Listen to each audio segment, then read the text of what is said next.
ये कैमरा है निकन D3500।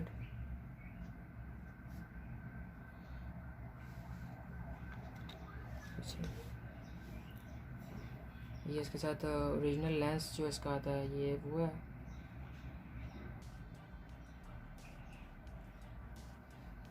ये मैक्सिमम 2 मंथ्स यूज़ हुआ है और 100 कैप्चर्स की होंगी पिक्चर्स इसने।